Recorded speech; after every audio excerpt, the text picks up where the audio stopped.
All right, y'all. You can tack this on to the other undisputed videos, and we'll put them in the description, or in the little captions in the video. But this one here is going to be called Undisputed Champs since 2000, since the year 2000. And remember, we're only dealing with the original 8 weight classes. All right. Or actually, we'll just do the original 8 weight classes first. And if you don't know what they are, they're heavyweight, light heavyweight, middleweight, welterweight, lightweight, either feather or flyweight, then bantamweight, and the first one being either feather or flyweight. So those are the original 8, or the main 8, since I guess you could call it the modern era of boxing, since the 1860s or whatever. Go back and listen to the other videos, because before the original 8, there was 4, and then there was 2 lightweights and just heavyweights, and before 2 weight classes, of course we all know there was only one, baby. The baddest man, knocked the sand out your hand. All right. So, all right, let's do the original 8 weight classes, and then we'll go into the other added, codified catchweight weight classes. All right. So remember, the name of this video is Undisputed Champs since the year 2000. Right on. All right. Heavyweight. The last undisputed champ since the year 2000 was all boy, Great Britain's finest, Lennox Lewis. Light heavyweight. And this came to a surprise to me. I said, dang, I forgot my boy did this. But light heavyweight, the last undisputed champion, was in 2002. Now it's Roy Jones Jr.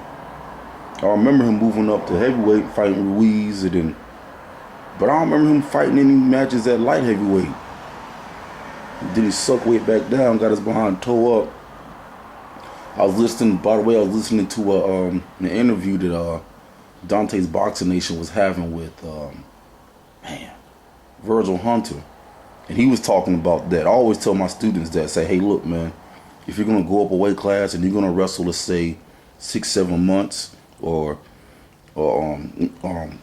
be at that weight class for longer than half the year, it's detrimental for you to suck weight and go back down, because you losing muscle mass. You done got your body used to not cutting as much. You done got stronger. You done filled into that, and just to suck weight that fast, zoom it in there, shocking your body just for a competitive match, and that's insane. But anyway, Virgil Hunter was saying that about Andre Ward. If he beats Kovalev, he don't think he should go down to no 160 or 165 or none of that to fight Triple G.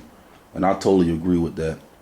And that's what happened to Roy Jones. Y'all remember, he was at heavyweight, then he sucked all that weight down, went down there to fight Tarver in the rematch, got his head rocked.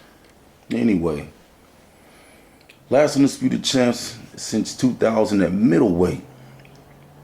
You got the great executioner, the alien, the immortal Bernard Hopkins, and that was in 2005. Then you had Jermaine Taylor, who questionably beat Bernard Hopkins in 2006, but nonetheless, he was undisputed champ as well too. And then in middleweight, we'll see if Triple G or Danny Jacobs, by the end of 16, can become an undisputed champ. And if I had to bet, I'd probably put more money on Triple G, but we'll see. Welterweight. Just got finished schooling some of these young punks in my jiu-jitsu class. Since the year 2000, we've had 2 undisputed champs at welterweight. And I forgot all about your boy, y'all, but Corey Spinks, who was the son of one of the Spinks brothers. I can't remember if it was Michael or Leon. But he was undisputed champ back in 2005. And then your boy Super Judah came in and whooped him down. And he took ain't that something, y'all? Zab Judah was an undisputed champ at welterweight in 2006. Something Mayweather couldn't even do. I mean, granted, Zab didn't have to go out and collect no titles. See, that's a cool thing about being undisputed. See, when you have all the titles or all the recognition, ring title, along with all the little belt titles, all you gotta do is beat one person. See, since all the titles are dispersed, it's almost like you got to go on an Easter egg hunt. You really gonna have to earn that shit. Not saying Zab didn't, because Zab was that dude, y'all, for a while. Zab was that dude. And I know I give Zab a hard time, but God dog, y'all, he came out the gate blazing. And for a second, we thought that Zab was gonna be like the next great thing in boxing, the next super duper demigod. We thought he was gonna be that new, new gold, the new standard, new dope. Until Costa Zoo came in there with that no joke attitude and had Zab knocked out on his feet, talking to the ref, foaming out the mouth. And it seems like ever since, Zab's been B or C level ever since. Anywho, all right, now on to the other catchweight weight classes, y'all. These are all the weight classes that have been added in over the years. Cruiser and super, all those weight classes have super, junior, and ultra, and big, little, all those weight classes. They're kind of easy to spot because they're in between all of the original 8 weight classes. Anywho, here we go. At cruiser, there was an undisputed champ at cruiserweight, y'all, in the 2000s. It's sadly to say I never even heard of him. He's a dude from Jamaica. His name is O'Neal Bell. His reign ended and began in 2006. Okay. Shout out to O'Neal Bell. And light middleweight, see, you got the little description before, the little adjective. At light middleweight, which is what, 154? Yeah, that's Cotto and Canelo's division. It was whooping heads there for a while. But Winky Wright was undisputed champ. Ronald Winky Wright, y'all remember that defense was superb. I don't know if his arms were long or if he just practiced a lot. He looked like what's my man in that manga, Hajino Ippo in that cell. He put his guard up and looked like his elbows and forearms could guard everywhere from his face to his his middle area, his stomach, to even the sides of his ribs and obliques. I mean, his guard was impeccable, man. It was serious. I remember what Mayweather said about Winky Wright. He's like, man, what I look like fighting a dude with a guard and a good jab. No, but Winky Wright was serious. All right, at light welterweight, a dude I used to like to watch, man. I didn't get to see a lot of his fights. I maybe saw 4 or 5 of them. And light welterweight is 140, by the way. Costa Zoo, with that rat tail he used to have, that pigtail. That's crazy, because a few of my cousins used to have rat tails. Man, I used to give them hell about those rat tails. But, that was the style down here back in the 80s and 90s. Rat tails. But, yeah, Costa Zoo was undisputed champion light welterweight from 2001 to 2003. He held it down. Suck a look at you. All right, now all the other weight classes haven't had an undisputed champ since the 2000s. Not even the newer ones. So remember, y'all, again, this video is only talking about the undisputed champs since the 2000s. And if we left anyone out, please pull our coattail, add it in the comments, hit us up. Well, do what you do. Undisputed champ. Aim for the stars. So if you miss, excuse me, you'll fall in the clouds. We've all heard that cliche before. Aim for other galaxies. So if you miss, you'll land on the planet, or on the DS9, or the TNG. In the case y'all don't know, those are the ships from Star Trek. All right, but yeah, aim to be great, man. Aim to be remembered. You want to leave behind a legacy. Now, if your legacy is that of like a I was just looking up this dude, and then my boy Ty was looking up the other dude. Even if you have a legacy like Peter Buckley, somebody known for being a tomato can, a doormat, somebody known for being, I guess a bum, a jobber. And to me, after reading about him, he actually has a great legacy. Not in the sense of being a grand champion or in the sense of being a great fighter, but just in the sense of his resilience, his willingness to get back up after knowing, you know, he gonna get put right back down. After knowing he's gonna get starched out, after knowing people are gonna call him for his first fight, after knowing people are gonna, you know, everybody's looking at him as what's the first character in the fighting game. Everybody's looking at him as your boy from Tyson's Punch Out, man, with the jaw, with the I think Glass Jaw Joe. But his determination to get back up in there and get beat up, knowing he's probably going to get beat up, just to have the nerve, knowing he's going to get whooped back down. I commend that.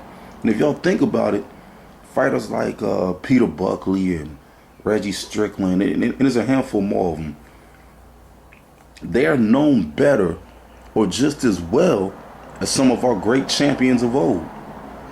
Think about it. Some of us know Peter Buckley and Reggie Strickland more than we know some of the older champions.